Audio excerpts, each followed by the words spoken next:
Good morning and good afternoon, everybody. It's your captain speaking, and this video is another school project. However, rather than teaching you how to break the law, I've made a video podcast. Take note of that video part, Miss. Ha! You really thought I'd leak your name to my entire fan base? Anyway, this is a video podcast titled The Unsung Leaders in the Civil Rights Movement. Why am I uploading this on my YouTube channel? Views. Mostly views. Enjoy.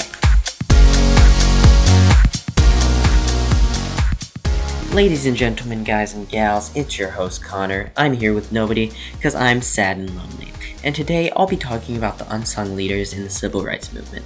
Why? Because they need to be sung for their hard work and dedication to what they believe in. While they may be overshadowed by big, bad celebrities like Rosa Parks, Malcolm X, and of course Mr. King, their influence was just as crucial to the success of the movement.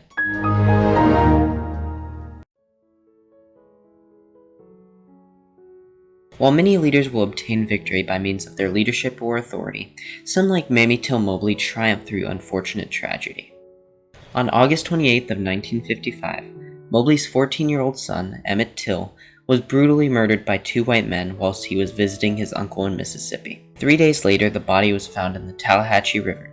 Mississippi officials attempted to dispose of the body quickly, but Mamie acted swiftly to obtain a court order returning her son to Chicago. Though the casket was padlocked and sealed, she demanded that the brutalized body be displayed during his funeral, stating, "I want the world to see what they did to my boy." Over 100,000 people saw Emmett's body, which according to NewYorkHistory.org was at the time the largest single civil rights demonstration in American history. Due to the extra attention brought by the public funeral, a trial was held, and whilst the ruling was unjust, it still gave the movement a bit more attraction for the future.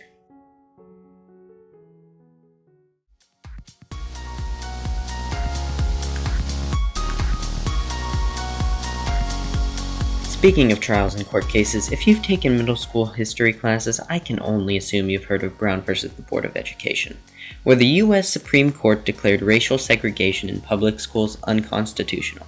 While Mr. Thurgood Marshall, the head counsel of the case, is often given full credit for his impact on the court's decision, the success is largely due to his mentor and colleague, Charles Hamilton Houston. As mentioned by blackpast.org, the civil rights attorney graduated Harvard Law School and later became a teacher at Howard University, where he taught Marshall.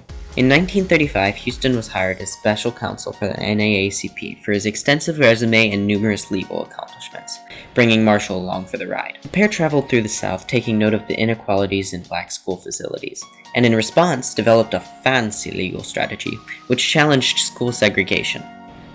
Houston worked with Marshall for the next 15 years, laying the groundwork for the eventual Brown decision.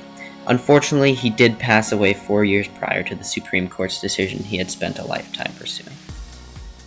Ad break. Have you heard of Raid Shadow Legends, a free-to-play RPG battle thing? Why touch grass when you can play an exciting game about who knows what?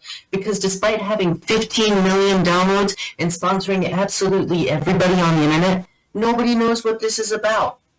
Not a sponsor. Back to the podcast. This next leader was the Rosa Parks before Rosa Parks did what Claudette Colvin did.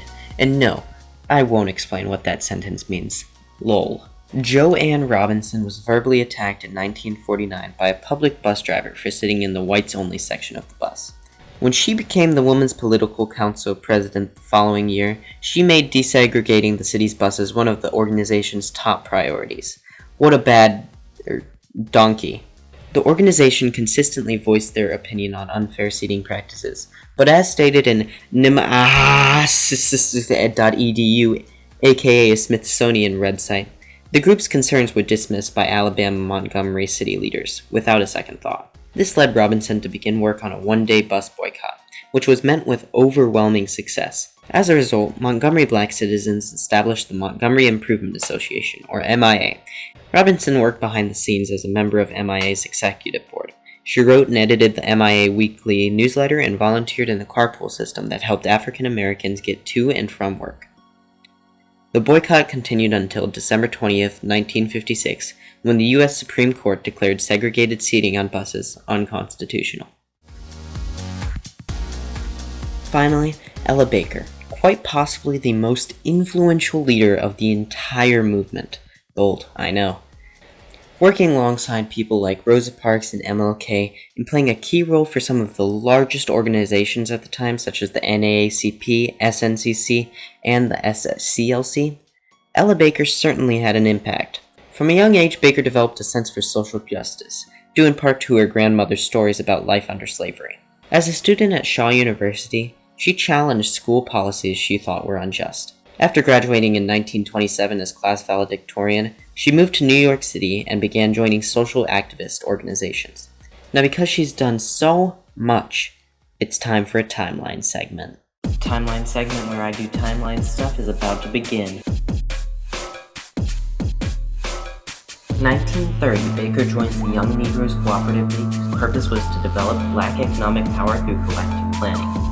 1940, Baker begins her involvement with the NAACP, working as a field secretary and then serving as a director of branches.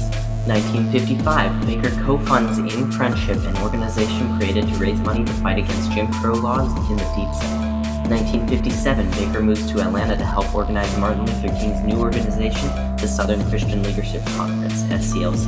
1960, Baker organizes protests at North Carolina A&T University after colored students were denied service.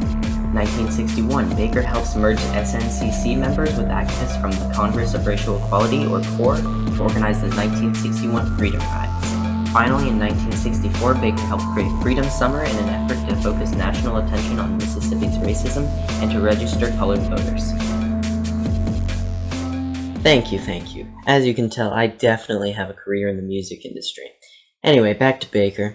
She definitely deserves more attention for her work, just like your mother, because as stated in ellabakercenter.org, she was without a doubt the mother of the civil rights movement.